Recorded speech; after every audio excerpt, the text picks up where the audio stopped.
దేవుని వాక్యంలో నుంచి కీర్తన గ్రంథము 64వ కీర్తన. ఈ సంవత్సరము శారీరక సంఘానికి ప్రభు అనుగ్రహించేటువంటి వాగ్దానంలో మొదటి వాగ్దానముగా 65వ కీర్తన 7వ వచనం అందరము కలిసి చదువుకున్నాం. కీర్తనలు 65:7 అందరం కలిసి. ఆయనే సముద్రముల ఘోషను వాటి తరంగముల ఘోషను అనచువాడు, జనముల అల్లరిని చల్లార్చువాడు. ప్రభు సహాయం కొరకే ప్రార్థన చేస్తాం. ప్రియమైన మా తండ్రి, పరిశుద్ధులైన దేవా, నమ్మదైన మా ప్రభా, మీకు ఎంతో అందం చేయించుకుంటున్నాం. మరోసారి దీనిమై మీ పాసానికి వస్తున్నాం. చదవని లేఖన భాగం ప్రభా దయతో దీవించి ఆస్వాదించండి.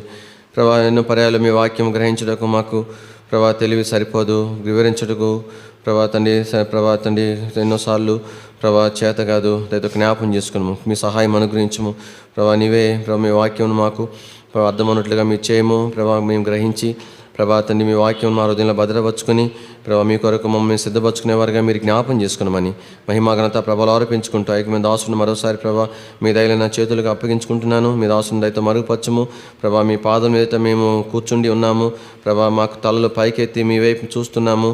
నీవే మాకు బోధించవలసిందిగా మేము ప్రార్థన చేస్తుంటున్నాం. కృపను కోరుకుంటున్నాం. యేసు ప్రభు నామములో స్తుతించి ప్రార్థించి మహింపరిచి అడిగి పెట్టుకుంటున్నాం తండ్రి, ఆమేన్. ఈ సంవత్సరము ప్రభు సంఘానికి సారథ్య సంఘం కొరకాయ అనుగ్రహించిన వాగ్దానంలో మొదటి భాగము చూస్తూ ఉంటున్నాం. ఈ 3 వాగ్దానాలు వెనకాల 3 ఉద్దేశాలు దేవునికి ఉన్నట్లుగా మనకు కొంత మేర అర్థమవుతూ ఉంది. మొట్టమొదటి వాగ్దానం, ఆ వాగ్దానం స్వతంత్రించుకుంటూ కొరకాయ మనము తగిన రీతిగా సిద్ధపరచబడడం ద్వారా ఆ వాగ్దానాన్ని మనం స్వతంత్రించుకుంటాం. రెండవ వాగ్దానం అనేటువంటిది ఆశీర్వాదము మహిమ పొందుట కొరకై ప్రభు అనుగ్రహిస్తున్నాడు. చివరి 3వ ఆశీర్వాదం మనం సరిచేయబట్టు కొరకైనటువంటి వాగ్దానముగా మనం దాన్ని చూడగలుగుతాం. మొట్టమొదటి వాగ్దానం సిద్ధపరచబట్టు కొరకై, రెండవ వాగ్దానం ఆశీర్వాదము లేదా మహిమ పొందుడు కొరకై, చివరి 3వ వాగ్దానం మనము సరిచేయబట్టు కొరకై ప్రభు ఇచ్చేటువంటి వాగ్దానాలుగా కొంతమేర మనకు గ్రాహ్యము చేయబడుతూ ఉంది. ఈ మొదటి వాగ్దానాన్ని మనం తలస్తూ వచ్చినప్పుడు ఈ మొదటి వాగ్దానం ఎందుకొరకే ప్రభు మనకు అనుగ్రహించినాడంటే మనము సిద్ధపరచబడవలసిన వారముగా ఈ వాగ్దానం మనకు జ్ఞాపం చేస్తుంది. ఎంత మేర మనం ప్రభు కొరకు ప్రభు కోరిన విధానంలో సిద్ధపడతామో అంత మేర ఆ వాగ్దానాన్ని నీవు నేను స్వతంత్రించుకునేటువంటి వారుగా ఉండగలుగుతాం. కానీ ఇక్కడ ఈ వచ్చిన భాగం మనకి ఏమని జ్ఞాపం చేస్తుంది? ఆయనే అనే పదముతో అక్కడ మనకు ప్రారంభం అవుతుంది. అంటే ఆయన అని రాయొచ్చు కదా. అంటే ఈ కార్యం ఏదైతే ఉన్నదో దానిని చేయగలిగిన వారు ఎవ్వరు కూడా లేరు, ఎవ్వరు కూడా చేయజాలరు. కేవలం అంటే కేవలము చేస్తే చేసినట్లు లేకపోతే లేనట్లు ఆయన ఎవరంటే ప్రభు అయిన దేవుడు మాత్రమే. అందుకని ఆయనే ఏం చేస్తున్నాడు? ఆయన సముద్రముల ఘోష, జనముల అల్లరి వాటిని అణిచేసి చల్లార్చుచున్నాడు. ఇక్కడ సముద్రము అన్నప్పుడు దానిని ఎవరు ఆపుతారు చెప్పండి? ఇప్పుడు వరకు ఎన్ని రకాలైనటువంటి టెక్నాలజీ పెరిగిపోయిందో, సైన్సు పెరిగిపోయిందో, అంతరిక్షంలోకి వెళ్ళడానికి కనిపెట్టినారు, చంద్రుని మీదకి వెళ్ళడానికి కనిపెట్టినారు. అదొక తమాషా ఆటలాగా అయిపోయింది, అంత సామాన్యం అయిపోయింది. ఇంత కనిపెట్టిన వాళ్ళు తుఫాను వస్తుంది అని కనిపెట్టడానికి వరకు మాత్రమే మానవ జ్ఞానం సరిపోతుంది. కానీ ఆ తుఫాన్ని ఆపడానికి మనుషుడు ఏమైనా చేయగలుగుతున్నాడో చెప్పండి? కాకపోతే మనకున్న టెక్నాలజీ ఎంతవరకు అంటే ఫలాని వైపు వస్తుందని అలర్ట్ చేయడం కొరకే. సముద్రాన్ని అలలను ఎవరు నిమ్మలం పరచలేరు. అందులో అది ఘోషిస్తూ ఉన్నప్పుడు దానిని ఎవరు అణిచివేయలేరు. ఒక సముద్రాన్నే ఆ అలలనే ఎవరు కూడా దానిని కంట్రోల్ చేయలేనప్పుడు సముద్రాల ఘోష ఇది అంటే అర్థమైంది ఎవరు చేస్తారు దీనిని? కేవలం అంటే కేవలం. అందుకనే ఆయనే అనే మాట కీర్తనకారుడు దావీదు తను రాస్తూ ఉంటున్నాడు. కాబట్టి దేవుని ప్రజలముగా ఇక్కడ సముద్రాలు, ఘోషలు, అల్లర్లు అనే సందర్భం కాదు ఇక్కడ మనం జ్ఞాపం చేసుకోవాల్సింది. ఏదైతే దేవుడు మాత్రమే చేయగలిగినది ఉన్నదో, ఏదైతే మానడు చేయజాలడో దానిని ఆయన ప్రజల జీవితాల్లో ఆయనే చేయుట కొరకైన ఆశ కలిగి ఉన్నాడు. అది ఇక్కడ ప్రభు మన కొరకు ఇచ్చే వర్తమానం. వ్యక్తిగత జీవితాలలో, కుటుంబ జీవితాలలో, దేవుని యొక్క పరిచర్య, సంఘ జీవితంలో ఏదైతే మానవునిక జ్ఞానము, మానవునిక ప్రయత్నములను బట్టి, మానవునిక క్రియలను బట్టి, యోగ్యతలను బట్టి చేయజాలలో ఏదైతే దేవుడు మాత్రమే చేయగలడో దానిని ఆయన ప్రజల కొరకై చేయాలనేదే ఆయన ఉన్నతమైన ఉద్దేశం. కానీ మనము మన జీవితాలలో ఈ వాగ్దానం నెరవేర్చబడాలంటే, ఈ అసాధ్యమైనది దేవునికి మాత్రమే సాధ్యమైనది మన జీవితంలో దేవుడు నెరవేర్చాలంటే, దేవుని వాక్యంలో ఇక్కడ మనకు 5 సంగతులు జ్ఞాపం చేయబడ్డాయి. 1-2 తలంపులు మాత్రమే క్లుప్తంగా జ్ఞాపం చేసుకుంటాం. అప్పుడే మనము ఆయన దలుచుకున్నటువంటి అసాధ్యమైన ఆ కార్యము మన జీవితాల్లో చేయగలుగుతాడు. మొట్టమొదటిగా దేవుని వాక్యంలో 65వ కీర్తన చదవండి, 3వ వచనం.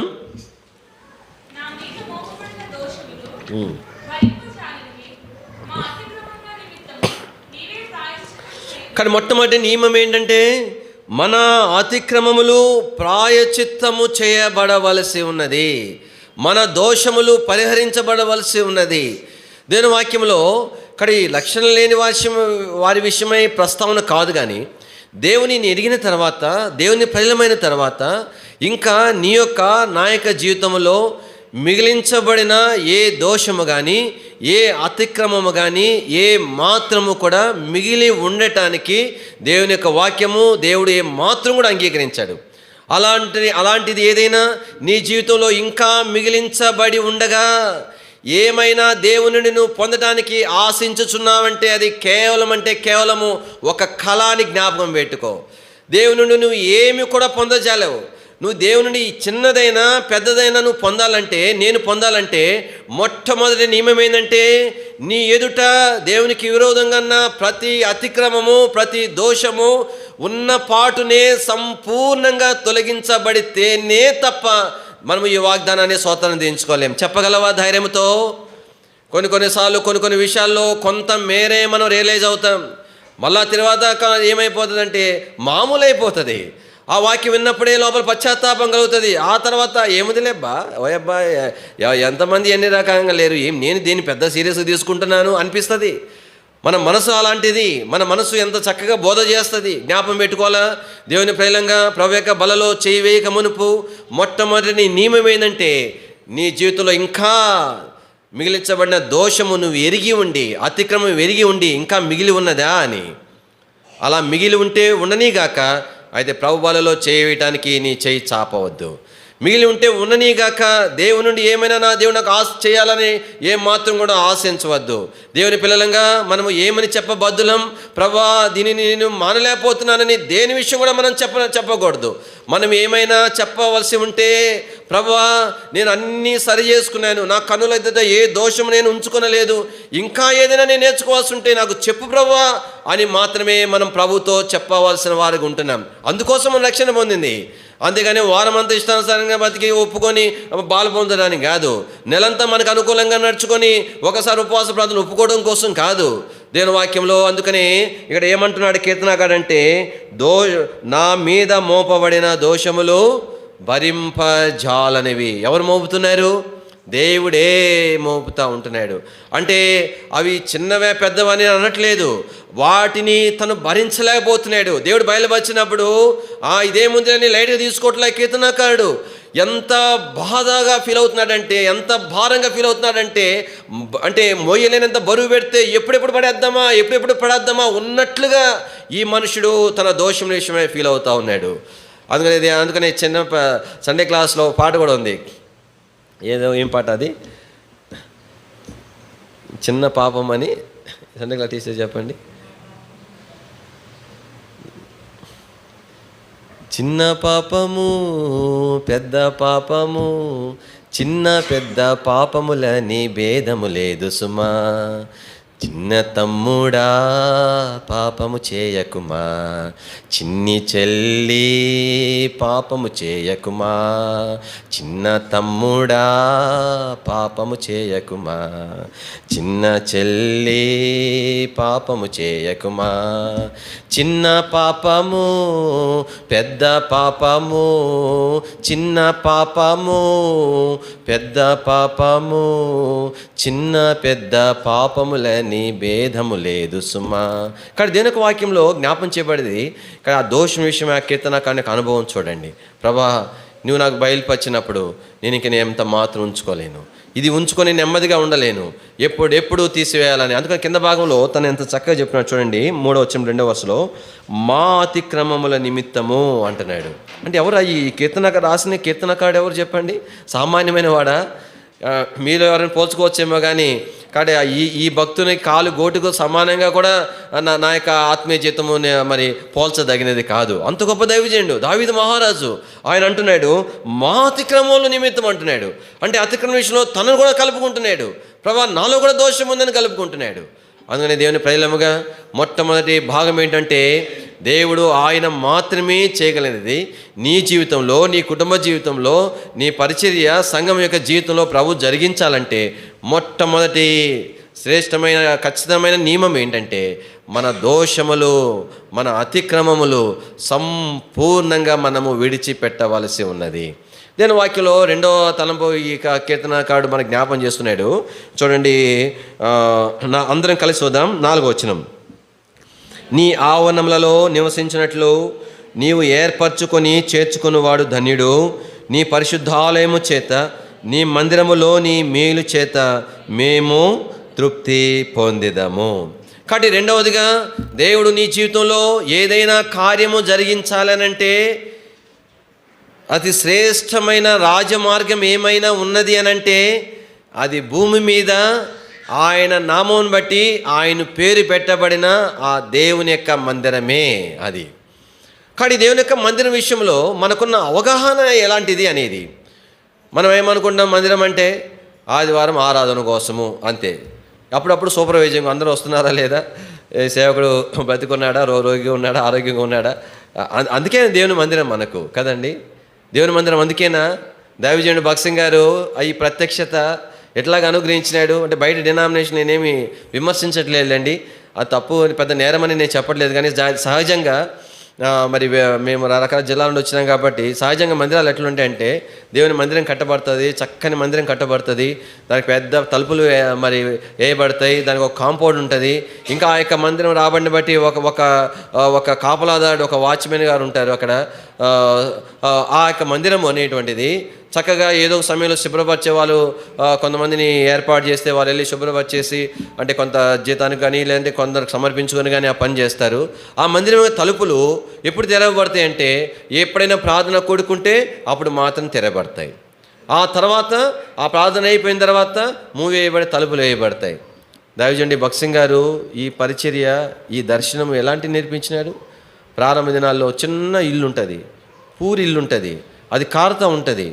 ఏమి వచ్చే విశ్వాసులు అంతో ఇంతో ఉన్న దాంట్లోనే కొంత బాడుగ ఇల్లు తీయడానికి కూడా అవకాశం ఉన్నప్పటికీ కూడా అక్కడే దేవుని మందిరంలోనే సేవకులు ఉండేవాళ్ళు, ఆ పూరింట్లోనే ఉండేవాళ్ళు.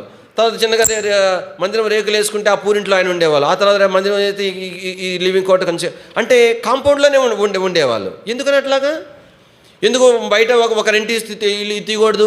విశ్వాసుల గృహాలు ఉంటే ఒక గదిని ఎవరు ఇవ్వడానికి ఎవరు మరి ఇష్టపడకుండా ఉంటారు? అంటే తలంపు ఏంటంటే, దేవుని మందిరం అనేటువంటిది కేవలం అంటే ఏదో ఆ యొక్క కూడికల కొరకు, ఆదివారం కొరకు మాత్రమే దేవుడు మన కోసం ఏర్పాటు చేయబడలేదు. నీ సమయము, నువ్వు చదువుకుంటే కొరకు, ఉద్యోగం కొరకు, నీ బాధ్యతలు, కుటుంబము, ఆ పనులన్నిటి కొరకు వినియోగించగా మిగతా సమయం అంతా దేవుని ఇంటికి రావడం కొరకే ద్వారాలు తెరవబడి ఉండేది. అందుకు మన మందిరం యొక్క తలుపులు మరి పగలంతా కూడా తీయబడి ఉండేది. మరి ఎందుకు లేచిన తర్వాత మందిరం తలుపులు తీసి ఉంచుతాము? దేవుని ఇంటికి వచ్చేవారు, దేవుని ప్రజలు రావటం కొరకు వచ్చి దేవుని ఇంటిలో కొంత వాక్యం చదువుకోవచ్చు, ప్రార్థన చేసుకోవచ్చు, కొంత విశ్రాంతి తీసుకోవచ్చు, దేవుని ఇంట్లో ఆయా పనులు పరిచర్యలు చేయవచ్చు. దేవుని యొక్క మందిరం అంటే ఎట్లా ఉండాలంటే, దేవుని ఇంటికి వచ్చే పోయేవారి చేత వీధులు నింపబడి ఉండాలా. ప్రారంభ దినాలలో యవనస్తులు ఎంతగా పరిగెత్తుకొని దేవుని మందిరానికి వచ్చేటువంటి అలవాటు ఉండేది. ఇళ్లలో తల్లిదండ్రులు కూడా అట్లనే తరుముకునేవాళ్ళు. ఏం ఊరికి ఇంట్లో ఉండకపోతే మందిరానికి పోరా అని తరిమేవాళ్ళు. పోయి అంకులు కలుపుపో, ఏదైనా పనులుంటే చేయిపో, మందిలో చేయిపో, ఊరగా పండుకొని ఉంటావు.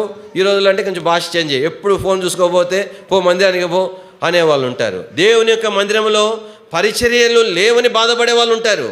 ఒక యవనస్తుడు నన్ను కలిసి అంకుల్ నేను చాలా బాధగా ఉంది అంకుల్, మందిరం మానుకున్నాను, నేను 2 వారాలు పోవట్లేదు అని అంటే, ఏమయ్యా ఎందుకు మానుకున్నావు నువ్వు, మందిరానికి ఎందుకు పోవట్లేదు అని అంటే, ఆయన బాధ అంటే, ఆ యవనస్తుడు బాధ ఏంటంటే, అప్పుడు అన్ని పనులు సేవకుడు ఆయన చెప్పేవాడంట. ఇప్పుడు ఇంకా ఇద్దరు ముగ్గురు యవనస్తులు ఏర్పడిన తర్వాత అందరికి షేర్ చేస్తుంటేసరికి ఈయనకి చెప్పడం తగ్గించేశాడంట. అది మనోడి బాధ. ఏం బాధ చెప్పండి? ఏం పనులు అదే అన్ని పనులు, మార్కెట్కి వెళ్ళేది, ఇది ఇచ్చేది అన్నీ. అంటే ఈయనకి బాధ ఏంటంటే, నేను దేవుని మందిరంలో పనులు చేయాలా, అది నాకు అంకుల్ చెప్పట్లేదని ఆయన మందిరం అనుకున్నాడు. నేను చెప్పినాను, నువ్వు ఎల్లకాలం నువ్వు చేస్తేనట్లయ్యా, సరే నీ బాధ చెప్పుకో, చెప్పుకో, అంకుల్ నాకు కూడా కొన్ని పనులు చెప్పండి అంకుల్, అవసరమైతే ఎక్కువ అని చెప్పండి, కానీ తగ్గించబాకడని చెప్పుకో, మందిరం మానుకుంటే ఎట్లా అని చెప్పినాం.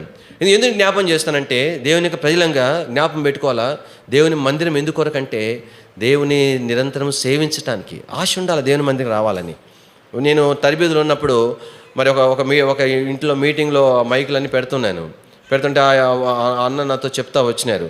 ఏమని చెప్పినారంటే, ప్రసాదు, కానీ నేను ఒకప్పుడు ఇక్కడ నీ విశ్వాసగా సండే క్లాసుగా ఉన్నప్పుడు నువ్వు చేసే పనులన్నీ నేను చేసేవాడిని అని చెప్పినాడు. ఆ తర్వాత ఇంకేమని చెప్పినాడు తెలుసా, ఈరోజు నేను ఆశీర్వదించబడటానికి ఏమైనా కారణం ఉందంటే ఆ కారణం ఏంటో తెలిసిన, దేవుని మందిరంలో ఆ దినాల్లో నేను చేసిన పరిచర్యే అని ఆ యవనస్తుడు సాక్ష్యం ఇచ్చినాడు. కానీ దేవుని యొక్క వాక్యం మనకి ఏం జ్ఞాపం చేస్తుందంటే, చూడండి 65వ కీర్తన దేవుని మందిరం విషయం మనకు జ్ఞాపం చేయబడుతుంది. 4వ వచనం చదవండి.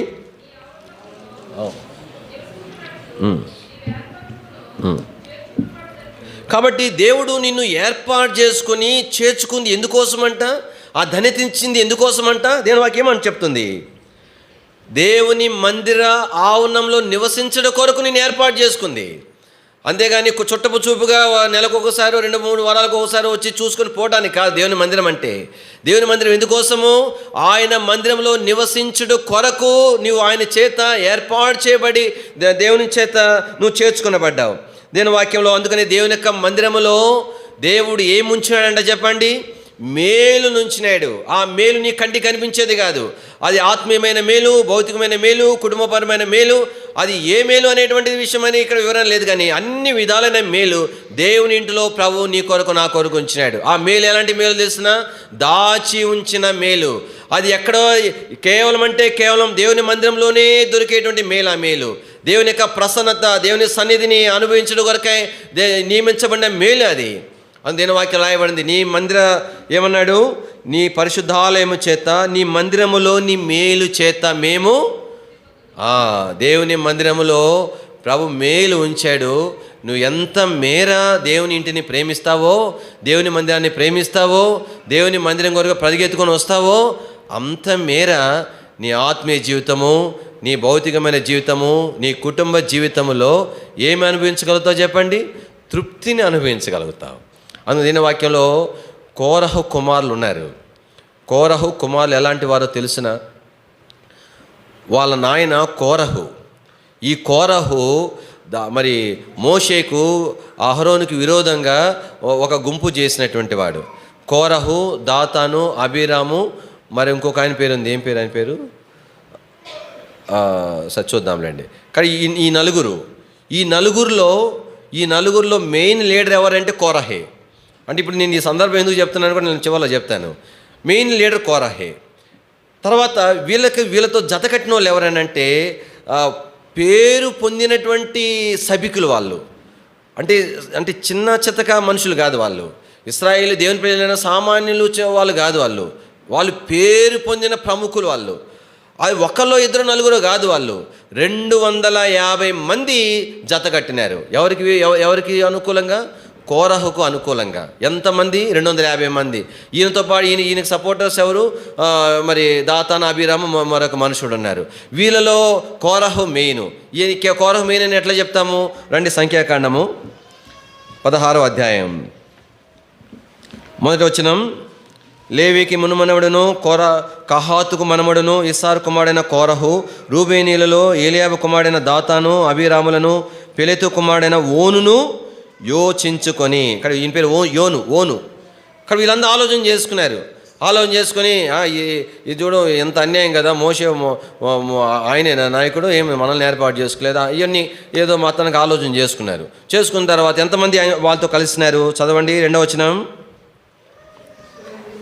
ఇశ్రాయేలులో పేరు పొందిన సభికులు, సమాజ ప్రధానులైన అమ్మా, ఏమి కోరహన్న తప్పు చేస్తే ఇంతమంది ఎందుకు అవుతారు? పేరు పొందిన సభికులంట. తర్వాత ఏమన్నాడు? సమాజ ప్రధానులు, మెయిన్ లీడర్స్ అనమాట వాళ్ళు. అంటే ఎంత న్యాయం కనబడి ఉండాలి వాళ్ళకి. అంటే నేను తలంపు ఏంటంటే, ఇంతమందికి తప్పని తోయినది ఈ కోరహు ఎందుకు మెయిన్ అని చెప్పానంటే, మోషే వచ్చి ఎవరితో మాట్లాడినాడంటే, చదవండి 4వ వచనం.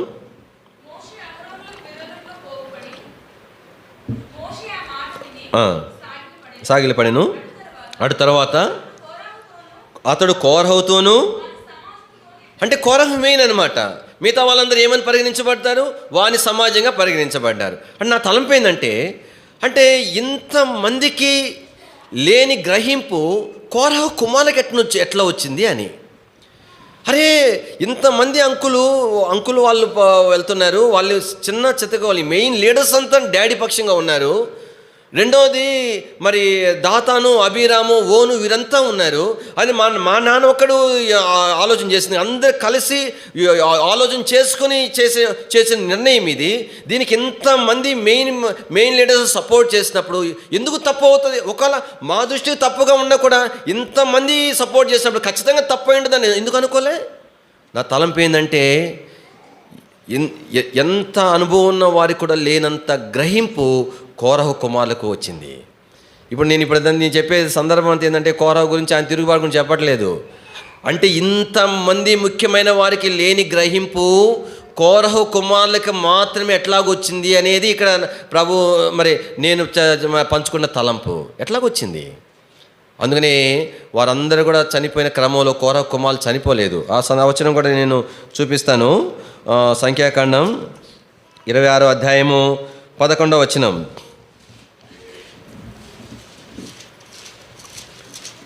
చదవండి.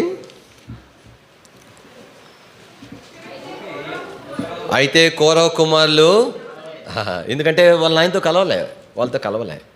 నా తలంపు ఏంటంటే, ఇంత గ్రహింపు, ఇంత ఆత్మీయమైన ప్రత్యక్షత, ఇంత పేరు పొందినటువంటి వాళ్ళ నాన్నకి లేదు, ఆయనతో ఉన్న వాళ్ళకి లేదు. ఇంత 250 మంది సభికులు, మెయిన్ లీడర్స్కి లేనంత గ్రహింపు వీళ్ళకి ఎట్లా వచ్చింది అని ఎవరు నేర్పించినారు?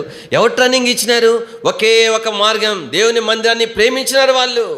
కాబట్టి వారు చిన్న వయసు నుంచి దేవుని మందిరాన్ని హత్తుకోవడం నేర్చుకున్నారు, విడవకుండా దేవుని మందిరాన్ని ప్రేమించడం నేర్చుకున్నారు. దానిని బట్టే వారు అంత ప్రత్యేకంగా ప్రభు కొరకు యోగ్యంగా ఉండటానికి వీలైంది. ఈ దినాల్లో పిల్లల జ్ఞాపకం పెట్టుకో, ఏ సేవకునికి లేనంత ఆత్మీయమైన గ్రహింపుని కావాలని ఆశపడుతున్నావా? ఎంత పెద్ద వాక్యం తెలిసిన వానికి కూడా తెలియనంత ఆత్మీయమైన ప్రత్యక్షతని కావాలని ఆశపడుతున్నావా? ఒకే ఒక మార్గం ఏంటంటే, దేవుని మందిరాన్ని ప్రేమించడానికి అభ్యాసం చేసుకో. క్రమంగా వీలైనప్పుడు దేవునికి రావడానికి అభ్యాసం చేసుకో. ఎన్ని పనులు దేవుని యొక్క ఇంటిలో, ఇంతమంది యవన బిడ్డలు దేవుని మందిరంలో ఉన్న దేవుని మందిరంలో ఇన్ని పనులు పెండింగ్ ఉండిపోవచ్చునా చెప్పండి? ఇంతమంది యవన బిడ్డలు ఉన్నటువంటి దేవుని యొక్క మందిరంలో ఏదో ముసలోళం అయిపోయిన మాలాంటి వారు మరి మైకులు కట్టడానికి వ్యాన్లు ఎక్కవచ్చునా? జ్ఞాపం పెట్టుకోవాలా. నేనే తలంపేనంటే ఎన్ని ఆశీర్వాదాలు మనం కోల్పోతున్నామని. రండి, నేను క్లుప్తంగా జ్ఞాపం చేసి ముగించేస్తాను. ఈ కోరహు కుమారులు రాసిన కీర్తన 84వ కీర్తన. ఇంటికి వెళ్ళిన తర్వాత యవనస్తుల కొరకేనే అందరూ చెప్తున్నాను, మీరు ఇంటికి వెళ్ళిన మోకాల మీద అధ్యాయం ఈ కీర్తన అంతా చదవండి. ఎంత సత్యాలు ఈ కీర్తనలో మనం బయలుపరచబడతాయో. రండి, 84వ కీర్తన ఈ ఆ చిన్న అక్షరాలతో రాయబడింది, అది కూడా చదవండి అక్క. ప్రధాన గాయకునికి గిత్తీతోను రాగం మీద పాడదగినది కోరహు కుమారుల కీర్తన. ఈ కీర్తన ఎవరు రాసిన కీర్తన చెప్పండి? కోరహు కుమారులు రాసినారు. ఏమని రాసినారు? దేని వాక్యం 2వ వచనం, యెహోవా ఏం చూడాలనంట? మందిర ఆవరణములు చూడాలనంట. అంటే మంచి ఏమన్నా గార్డెన్ ఏమన్నా ఉందా? చూడదగ్గ ప్రదేశంలో, చూడాలనిపించే ప్రదేశంలో ఉన్నట్టుగా మందిరం ఉందా? భక్సింగ్ గారి సేవా పరిచయం గురించి విన్న తర్వాత ఫారెన్ నుండి ఈ ఎవరైతే ఫారినర్స్ ఉన్నారో వాళ్ళు ఎంతో ఆసక్తి వచ్చేవాళ్ళంట. వాళ్ళు ఎలాంటి గ్రహింతో వచ్చేవాళ్ళనంటే, సహజంగా చర్చెస్ అనేవి ఎట్లా కడతారు? పెద్ద మంచి బిల్డింగు, బయట హైట్గా ఒక అట్రాక్షన్గా ఉండేటువంటి ఒక ఎంట్రన్స్లో కడతారు. ఆ పైన ఎత్తులో ఒక సిలువ పెడతారు. ఒక చక్కగా అట్లా మళ్ళీ సైడ్లంతా కూడా ఏమంటారు, మసీదులు ఉన్నట్టు కొన్ని అట్లా రకరకాలుగా వారి యొక్క పరిజ్ఞానాన్ని బట్టి, ధనాన్ని బట్టి కడతారు. ఇంత మంచి సేవ చేస్తున్నాడు, ఇంత గొప్ప సేవ చేస్తున్నాడు ఈ దైవజనుడు, ఈయన మందిరం ఎంత గ్రాండ్గా ఉందని చెప్పి విదేశాల నుండి వచ్చేవాళ్ళంటే హెబ్రోన్కి వచ్చి హెబ్రోన్ మందిరం ఎంత బాగుందయ్యా అని చూస్తే హెబ్రోన్ మందిరము దేంతో ఉంది చెప్పండి? జస్ట్ రేకులు, సిమెంట్ రేకులు. డబ్బులు లేవా? స్థానమైన డబ్బులు, లక్షలు కోట్లు దేవుని ప్రజల ప్రేమ సమర్పణను బట్టి ఉన్నాయి. పెద్ద బిల్డింగ్ లేపేసేయచ్చు. ఆయన సేవకుడు ఉండేటువంటి క్వార్టర్ ఏదంటే అది పెంకుటిల్లు. సేవకురాళ్ళు తరిపేటువంటివి ఏంటంటే రేకుల షెడ్లు. అవి ఒక్క బిల్డింగ్ కట్టినారు, బుక్ స్టాల్ ఉండే బిల్డింగ్. అది కూడా ఎందుకు కట్టినారంటే ఈ ఫారినర్స్ వచ్చినప్పుడు మన వాతావరణం ఉండలేరు కాబట్టి వారి కొరకే ఏసీ తగిన ఏర్పాట్ల కొరకు, ముఖ్యమైన వర్తమానికుల కొరకు మాత్రమే ఆ బిల్డింగ్ కట్టినారు. మరి దాంట్లో భక్సింగ్ గారు కూడా ఉండేవాళ్ళు కాదు. నేను తలంపు ఏంటంటే ఏముంది దేవుని మందిర ఆవరణంలో అని అంటే చూడదగిన, ఆకర్షింపదగిన ఉంటే ఎంతగా ఆశపడతాం వెళ్ళాలని. దేవుని మందిర ఆవరణంలో గడుపు కొరకే అంత ఆశపడాలంట. ఈ కోర కుమారులు అంటారు. నిజంగా ఈ మాటలు బోధించడానికి కూడా నాకు చేత కావట్లేదు. ఎందుకంటే ఈ మాటలు ఎట్లా అర్థం చేసుకోవాలో, ఎట్లా ఇంకితం చేసుకోవాలో కూడా నాకైతే అర్థం కావట్లేదు. ఈ మనుషులు అంటారు దేవుని ఆవరణం చూడాలనంట ఎంత ఆశ అంటే సొమ్మసిల్లిపోతున్నారంట. ఓయబ్బా, అంటే చూడాలని కళ్ళు తిరిగిపోతే రావచ్చు కదా మందిరానికి. అంటే దీన్ని మనం ఎట్లా వివరించాలో నాకు తెలియదు, కానీ దేవుని మందిరం విషయమై ఎంత ఆశ చూడండి. అంటే మంచి వర్తమానం ఇస్తే వర్తమానం వెంట కొరకు కాదు, దేవుని మందిర ఆవరణం చూడాలా, దేవుని మందిరంలో నివసించాలా. దావీదు కీర్తన 23 కీర్తన ఏమన్నాడు? అన్నీ యెహోవా నా కాపురి అని చెప్తూ లాస్ట్లో ఏమన్నాడు? చిరకాలము యెహోవా మందిరములో నేను నివసించగోరుచున్నాను అని చెప్తాడు. ఇంకా కింద భాగం నేను త్వరగా ముగిస్తాను. ఈ 2వ వచనంలోనే అన్నాడు జీవముల దేవుని దర్శించుటకు. అంటే అర్థం ఏంటి? దేవుని మందిరంలో అంటే దేవుడు వారితో లేడా? వారున్న స్థలాలు లేడా? ఉన్నాడు. ప్రత్యేకమైన విధానంలో దేవుని మందిరంలో ఆయన సన్నిధిని అనుభవించన్న ఉద్దేశంతో వారి దేవుని వాక్యంలో రాయబడుతుంది. వారి శరీరం అంట ఆనందముతో ఏం చేస్తుందంట? కేకలు వేస్తుందంట. శరీరం కేకలు వేసింది అంటే అంత సంతోషం, అంత ఉల్లాసం. పిల్లల జ్ఞాపకం పెట్టుకోవాలా, దేవుని మందిర విషయమై మనకున్న గ్రహింపు ఇదేనా అని. వెళ్ళాలా అని ఆశ ఉందా మనకు? అంత సంతోషము, అంత తపన, అంత తాపత్రయము, అంత పరుగులెత్తడం ఉన్నదా అని పిల్లల జ్ఞాపకం చేసుకుందాం. ఇప్పటికైనా సరేగాక, కొత్తగానైనా సరేగాక, ప్రభా ఇలాగ ఉండటానికి నాకు నేర్పించమని ప్రార్థన చేసుకుందాం. ఇలాంటి తీర్మానం కొరకై మనం ప్రార్థన చేసుకుందాం. ప్రభు దేవుని కృపను బట్టి నేను చెప్పగలను, కానీ నేనేదో పెద్ద భక్తుడని నేను చెప్పలేను. కానీ అయితే దేవుని కృపచేత నేను అంతో ఇంతో నేను కాపాడబడ్డాను అంటానికి ఒకే ఒక కారణం ఏంటంటే దేవుని మందిరమే. దేవుడు నాకు కూడా అలాంటి ఆధిక్యత ఇచ్చినాడు. అది నా వ్యక్తిగత సాక్ష్యం. మేము నెల్లూరులో ఉన్న దినాలలో ప్రభు నన్ను రక్షించిన తర్వాత మరి కర్మేలు మందిరం ఉండేది. దేవుని కృప, ప్రభు స్తోత్రాలు మరి నేరుగా ఈ సహవాసంలోనికి నడిపించబడ్డాను. ఆ మందిరం దగ్గరలోనే మాకు ఇల్లు ఉండేది. రెంటెడ్ హౌస్లో మా తాతయ్య రేడియో ఆఫీస్లో పనిచేసేవాళ్ళు. కానీ ఎప్పుడు మందిరంలో ఉండేవాడిని. 4th క్లాసు ఆ వయసులో నేను కేవలం అంటే అన్నం తినడానికి ఇల్లుకి వెళ్ళేవాడిని, చదువుకోవడానికి స్కూల్కి వెళ్ళేవాడిని, మిగతా సమయం అంతా మందిలో ఉండేవాడిని. అప్పుడు డేవిడ్ అంకుల్ ఉండేవాళ్ళు. ఆయన నాకు ఈ ట్రాక్స్ వచ్చే వేరే స్టేషన్ తెప్పించేవాళ్ళు. ఆయన చిన్న బుక్లెట్స్ లాగా వాడి స్టాంపులు వేసి పని అప్పించేవాడు. ఆ పని వేసి ఖాళీగా మందిలోనే ఉండేవాడిని. అన్నోళ్ళు ఉండేవాళ్ళు, వాళ్ళతో కలిసి చేపలు వేసేవాడిని. కానీ అక్కడ నుంచి నేను మళ్ళీ తెనాలికి వచ్చాను. తెనాలికి వచ్చిన తర్వాత అక్కడ తెనాలిలో పరిస్థితి అంటే దాదాపు ఒక 5-6 కిలోమీటర్లు మా ఇంటికి మందిరానికి ఉన్న డిస్టెన్స్. ఆ దినాల్లో ఏమి ప్రయాణ సాధనాలు, ఆటోలు గీటోలు బస్సులు జాంతన్నాయి. ఏమన్నా ఉంటే కాలికి బుద్ధి చెప్పడమే. నేను మా స్కూల్కి వెళ్ళాలంటే 3 కిలోమీటర్లు, స్కూల్ నుంచి మందిరానికి పోవాలంటే 3 కిలోమీటర్లు, ఇంటి నుంచి పోవాలంటే 6 కిలోమీటర్లు. అట్లనే స్కూల్కి వెళ్ళేవాడిని, స్కూల్ చూసుకునేవాడిని, మిగతా సమయం అంతా కూడా మందిరానికి వెళ్ళేవాడిని. తర్వాత ఆదివారం ఆ చివరి మీటింగ్ అయిపోయేంత వరకు ఉండి ఇంకా దారి అంతా నడుస్తూ కూడా నిద్ర వచ్చేది. నిద్ర వస్తే మా అమ్మ నట్టుకుంటా తీసుకొని వచ్చేది. దేవుని మందిరాన్ని అట్లా ప్రేమించినాం, దేవుని మందిరం నివసించినాం. వెళ్ళి అంకుల్ని కలిసేవాళ్ళం. కలిసి అంటే ఎందుకు కలిసి అని కలవాలి రూల్ ఏం లేదు, కానీ కలిస్తే ఏదైనా పని ఉంటే చెప్తాడు, వచ్చాడు ఉన్నాడు అని ఉంటుంది అన్నట్లుగా అలా కలిసి దేవుని మందిలో ఉండేవాళ్ళం. దేవుని మందిలో ఎంత ఆసక్తి ఉండేదో, వాయిద్యాలు నేర్చుకునే చాలా ఆసక్తి ఉండేది నాకు. ఎంత ఆసక్తి అంటే కంజర్ నేర్చుకోవాలని అనుకుంటే కంజర ఎవరు నేర్పిస్తారు? ఎట్లా యవనస్తులు మీకు ఆశ కొంతైనా లోపల హృదయంలో పుట్టాలని ఎవరిని చెప్తున్నాను, ఏదో టైంపాస్ కూడా నేను చెప్పట్లేదు. ఆశను బట్టి నేనేం చేసామని ప్రార్థన చేసుకొని మా ఇంట్లో మూతలు అన్నం మీద పెట్టే మూతల మీద నేర్చుకున్న తర్వాత ప్రభా ఈ ఏమి శబ్దం రావట్లేదు, తప్పికి అసలు చిన్న శబ్దం రావట్లేదంటే అప్పుడు కోర్టులో చెట్లు ఉండేవన్నమాట. ఎర్ర పూలు పూస్తే ఇంత పొడవుగా ఏమంటారు కాయలు కాస్తాయి. మీకు తెలుసా ఏం చెట్టు అది? ఇక్కడ కూడా ఉంటుంది అక్కడక్కడ, ఇంత బారుగా ఉంటాయి, ఇట్లాంటి ఊపితే గలగల అంటాయి అనమాట. అది నా ఫస్ట్ కంజర. ఆ తర్వాత మందిరంలో కొట్టి అన్నీ ఊడిపోయి 2-3 ఉన్నాయంటే బతిలాడుకొని ఇస్తాడో లేదని భయం, బతిలాడుకొని పోరా తీసుకుపోరా అనేవాళ్ళు అనమాట. అది తెచ్చుకొని అది నేర్చుకునేవాడిని. ఆ తర్వాత ఇంకా క్యాష్ అంటే దాని దగ్గర పోవడానికి కూడా తెలియదు, దాని మీద చేయి పెడతానికి భయము. కానీ మేము తరబీదుకి వచ్చిన తర్వాత ఆయనకి హార్మోనియం అంటే ప్రాణం. హార్మోనియం పట్టుకొనియాడు ఆయన, ఆ మనుషుడు అంత జాగ్రత్తగా చూసుకుంటాడు. అందుకని మేము ట్రైనింగ్లో ఉండి ఇంత పని చేసినా కూడా మాకు అనుమతి ఉండేది కాదు. నేనేం చేసేవాడిని, హార్మోనియం తీసుకొని దొంగతనంగా మీదకి పోయేవాడిని. పోతే సునీల్ అన్న ఒక అన్న ఉండేవాడు, మన దగ్గరికి వీబీఎస్కి వచ్చినాడు, రూప్ అని, వాళ్ళ నాన్నగారు, ఆయన సీనియర్ సేవకుడు. అన్న అప్పుడు బ్రాంచ్లో ఉండేవాడు. ఎప్పుడన్నా వస్తే అన్నతో ఒక చిన్న పొల నేర్పించుకునేవాడిని. ఆయన పోయిన తర్వాత ప్రాక్టీస్ ఎట్లుంటుందో తెలిసిన, దాని మీద ఇంత ఎత్తు టవళ్ళు దుప్పట్లు, ఎందుకంటే సౌండ్ వినబడిందంటే తాడు తీస్తాడు సేవకుడు, వినబడకుండా అట్లా నేర్చుకుంది. కాబట్టి అంటే నేను ఎందుకు జ్ఞాపం చేస్తానంటే, ఇక్కడ ఈ 84వ కీర్తనలో ఈ కీర్తనకారులు ఏదో ఒక రచించడం కొరకైనా రచన కొరకు రాసిన కీర్తన కాదు ఇది వీరి అనుభవం. ఈ అనుభవమే ఎంత ఆత్మీయమైన గ్రహింపగల వారిగా చేసిందో చూడండి. దేవునింటిని ప్రేమించుట అనేటువంటిది, యెరూషలేమా నిన్ను ప్రేమించు వారు వర్ధిల్లుదురు అని అంటే ఈ విధానంలో వర్ధిల్లుతారు. ఈ విధానంలో ప్రేమించడం అంటే అర్థం. అందుకని నేను త్వరగా ముగిస్తాను. ఎప్పుడైతే దేవుని ఇంటిని వారు ప్రేమించేటువంటి వారుగా వచ్చినారో ఒక మాట రాసినాడు 3వ వచనంలో 2వ భాగంలో, నీ బలిపీఠం వద్దనే పిచ్చుకలకు నివాసము అంటే అర్థం ఏంటి? బలిపీఠం దగ్గర పిచ్చుక గూడు పెట్టుకొని ఉందంట.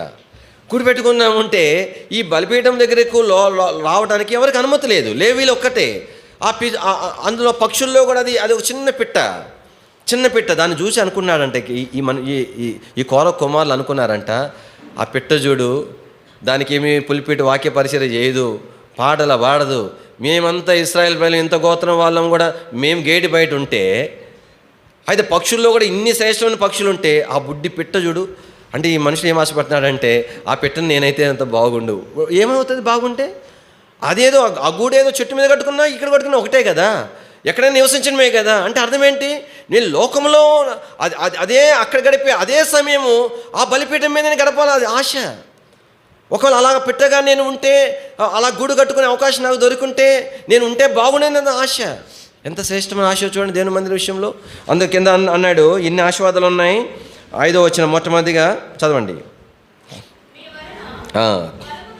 కాబట్టి ఎవరైతే దేవుని మందిరాన్ని ప్రేమిస్తారో, క్రమంగా సమయం దొరికినప్పుడు దేవునికి రావడానికి అభ్యాసం చేసుకుంటారో, వారు మొదటగా దేవుని చేత వారు బలపరచబడతారు.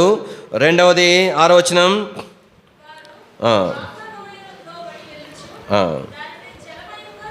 కాబట్టి తొలకరి వాన దానిని దీవెనలతో, కాబట్టి వారు ఆత్మీయంగా బలపరచబడతారు. రెండవదిగా వారు దీవెనలతో నింపబడతారు. 7వ వచనం, నానాటికి వారు ఏం పొందుతారంటే చెప్పండి, బలాభివృద్ధి నొందుతారు. పిల్లల జ్ఞాపం పెట్టుకోవాలా, దేవుని యొక్క విశ్వాసులుగా, దేవుని ప్రజలుగా ఇది మనం అభ్యాసం చేసుకుందాం. మనం నేర్చుకుంటే మన పిల్లలకు మనమే ఎవరో తనుక్కున్నట్టు వెళ్ళిపోతుంటే ఆదివారం అయిపోయిన తర్వాత మనం ఉండి మన పిల్లల్ని ఉంచి దేవుని మందిరంలో ఉండి, ఎవరు బాధ్యత అండి? ఎవరిది దేవుని మందిరం? నీకు లేదా బాధ్యత లేదా? ఏమనుకోవాలా? నాది దేవుని మందిరం, ఇది నేను బాధ్యత అనుకోవాలా. నేను చేయకపోతే ఎవరు చేస్తాను అనుకోవాలా. ఉండు, ఎవరు చక్కగా కలిసిపో, అందరితో కలిసిపో సంతోషంగా. ఎందుకు ముభావంగా, ఎందుకు దూరంగా ఎందుకుంటావు? ఏం కారణం? దేవుని మందిరానికి వచ్చినావా, లేదా ఎక్కడికి వచ్చినావు, లేదా వేరే వాళ్ళ ఇంటికి వచ్చినావా, నీ తండ్రి ఇంటికి వచ్చినావు? ఉండు, సమయం గడుపు, దగ్గరుండు. ఎవరెవరుతున్నారో అన్ని పనులు చేపించు, చివరి వరకు ఉండు, అందరూ వెళ్ళిపోయేదాకుండు. తప్పని పరిస్థితి అయితే ఒకవేళ నీ భార్యను పంపించాలా, తప్పని పరిస్థితి అమ్మ నేను వస్తాను పంపించు, లేదంటే నేను అర్జెంట్ పనులు వెళ్తున్నాను మీరు ఉండండి వాళ్ళని విడిచిపెట్టి వెళ్ళు, దగ్గరుండు, చేపించు. దేవుని మందిరాన్ని ప్రేమించడానికి నేర్చుకోవాలా. ఇది నాలో మనం నేర్చుకోవాలా, విశ్వాసులు మనం నేర్పించాలా. అప్పుడే దేవుని ఇంట్లో ఎట్లా ఉండాలా అనేటువంటిది నేర్పించబడితే, మనం ఇతరులు నేర్పించబడితే మనం మేలు పొంది మన ద్వారా ఇతరులు మేలు పొందడానికి కారణం అవుతుంది. దేవుని ఇంట్లో మేము అలాగ నేర్పించబడతా వచ్చినాం. ఎలాంటి ఆధిక్యతలు కూడా మరి ఎలాంటి ప్రత్యేకతలు గుర్తింపులు ఎంత పరిచయం చేసినా కూడా మాకు ఉండేది కాదు. దేవుని ఇంట్లో ఒకసారి నేను మా అమ్మని అడిగిన, సబ్బుతో మొహం కడుక్కోవాలా, సబ్బు కావాలని అడిగితే ఆమెకి ఎంత ఎత్తున మండిపోయింది. ఆమెకు ఏమని మండిపోయింది, దేవుని ఇంటిలో నీకు సబ్బు కావాలా అని చెప్పి, సరే అనుకున్న ఆమెకు అమ్ముకుందా రారా అని చెప్పింది. అని చెప్పిన తర్వాత సరేనని చెప్పి సబ్బు ఆడను ఉంది, ఆమె ఇస్తుందేమో అనుకుంటే బట్టల సబ్బు ఇచ్చి మొహం కడుక్కోంది. ఆమె ఏ సబ్బుతో కడుక్కోమంది, బట్టల సబ్బు ఇస్తే నీ బట్టల సబ్బుతో ఎక్కడ కడుక్కుంటానమ్మా అంటే, కడుక్కో అంటే అర్థం ఏంటి అంటే నీకు సబ్బు కావాలా అని పనిష్మెంట్ అనమాట. అది సచ్చినట్టు బట్టల సబ్బుతో సబ్బు మొహం కడిగిచ్చింది. నేర్చుకున్నాం అట్లాగా దేవుని ఇంట్లో ఏమి ఆశించకుండా ఏమి కోరకుండా అట్లా పడి ఉండటానికి అభ్యాసం చేసుకున్నాం. దేవుని ప్రజలంగా మనం ఇతరులకు ఏం నేర్పించాలా, ఒక బాధ్యత కలిగినటువంటి సహోదరులకు ఏం నేర్పించాలా, ఎందుకు మందిరం రావట్లేదు, వెళ్ళండి మందిరం రండి, సేవకుని కలవండి, ఏం పనులుంటే చేయండి, మందిలో గడపండి, ప్రోత్సహించాలి మనం కదా. ఎట్లా మన పిల్లలు ఆశీర్వదించబడతారు.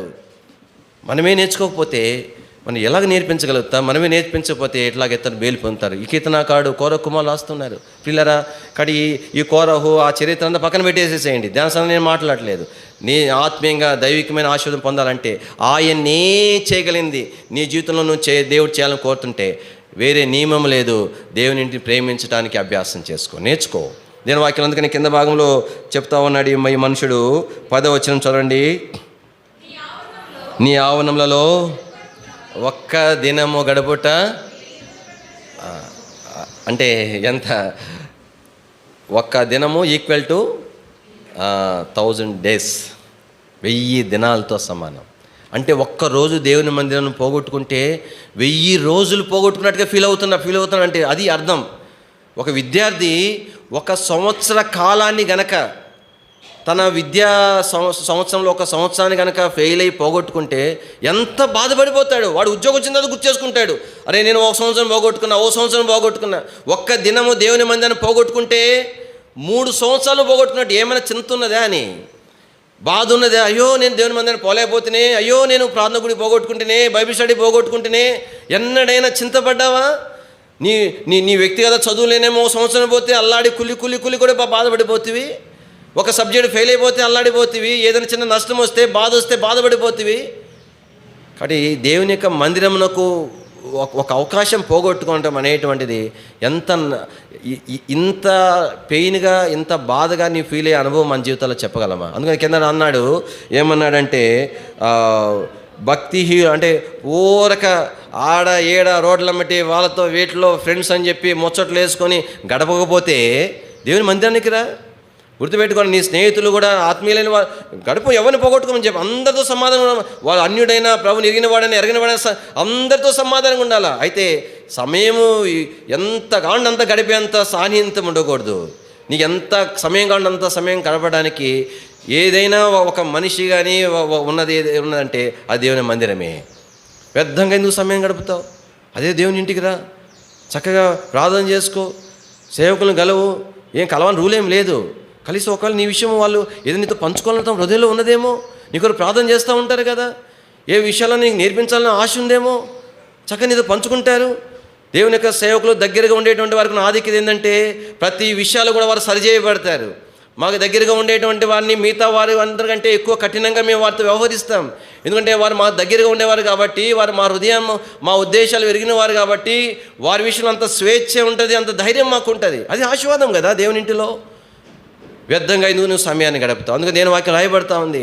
ఏమని అంటున్నాడంటే కీర్తనాకారుడు, కాబట్టి భక్తి అంటే ఇంట్లో అనొచ్చు, అని నేను భక్తి పోవట్లేదా అన్న, నేను దైవజనుల ఇంట్లోకి పోతున్నాను, సేవకుల ఇంట్లోకి పోతున్నాను, మంచిగా తప్పని చెప్పట్లేదు. నీ బంధువుల ఇంటికి వెళ్ళు తప్పని చెప్పట్లేదు, నీ సేవకుల ఇంటికి వెళ్ళు తప్పని చెప్పట్లేదు. అయితే నీ సమయము ఎక్కడ ఎక్కువ గడుపుడు కొరకైనా ఆశ ఉండాలనేది ఈ కీర్తనాకారుడు చెప్తున్నాడు. దేని వాక్యంలో అన్నాడు, నేను ఈ తలంపుతో నేను ముగించేస్తాను. ఏమంటున్నాడు?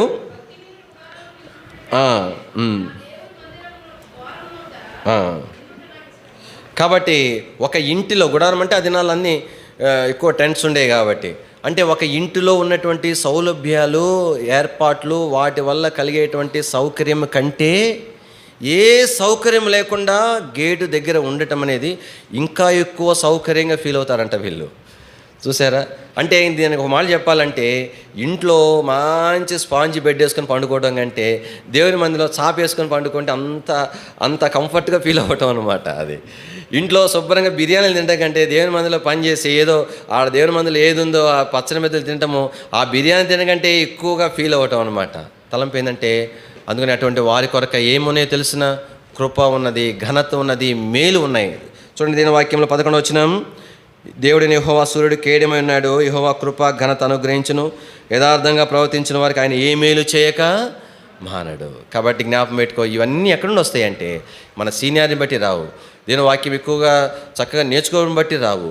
దేని బట్టి వస్తాయంటే దేవుని మందిరాన్ని ప్రేమించడం బట్టి ఆ కృపను అనుభవించగలుగుతావు, ఆ ఘనతను అనుభవించగలుగుతావు, దేవుడిని కొరకు సిద్ధపరిచిన మేలును నువ్వు అనుభవించగలుగుతావు. అలాగ అనుభవించిన వారి, నా మాటలు కాదు సుమా, అనుభవించిన వారి సాక్ష్యమిస్తూ రాసినటువంటి సాక్ష్యం యొక్క పాట ఇది. కాబట్టి దేవుని ప్రజలంగా మన జీవితాలలో జ్ఞాపం చేసుకుందాం, ఆయనే చేసేటువంటి కార్యం, ఇంకెవ్వరూ చేయలేనటువంటి ఆ గొప్ప కార్యం, ఆశ్చర్య కార్యం, మేలైన కార్యము నీ జీవితంలో నా జీవితంలో జరిగించబడాలంటే మొట్టమొదటి ఏముండాలి చెప్పండి? నీ ఎదుట నా ఎదుట దోషముగా ఉన్నది ఏ ఒక్కడు కూడా లేకుండా చేసుకోవాలా. ప్రభు దగ్గర వద్దాం. ఇంకా ఏమైనా మిగిలిందా? ప్రభుతో చెప్పు, ప్రభా ఇంకా వద్దు ప్రభా, ఇంకా నాకు లోకం వద్దు, నేను నీ కొరకే జీవిస్తాను తీర్మానం చేసుకో. విడిచిపెట్టి ప్రభు వల్ల చేయి. విడిచిపెట్టకుండా ఉండి చేయి వేయటం శాపమే, లేదంటే బలలో చేయి వేయకుండా వెళ్ళిపోవడం కూడా శాపమే. అర్థమవుతుందా? ఈ రెండు శాపమే. ఏది ఆశీర్వాదం? విడిచిపెట్టి తీర్మానం చేసుకొని బలలో పాలు పొందటం ఆశీర్వాదం. రెండవది, ఆయనే చేయగలిగినటువంటి కార్యం నీ జీవితంలో నా జీవితంలో మనం అనుభవించాలంటే రెండవది, దేవుని యొక్క మందిరము ద్వారా కలిగే మేలు చేత మనం ఏం పొందాలి చెప్పండి? తృప్తి పొందవలసిన వారు. అలాంటి కృప చివరి దినాల్లో ప్రభు మనకు అనుగ్రహించి సహాయము చేయను గాక. రండి ప్రార్థన చేస్తాం.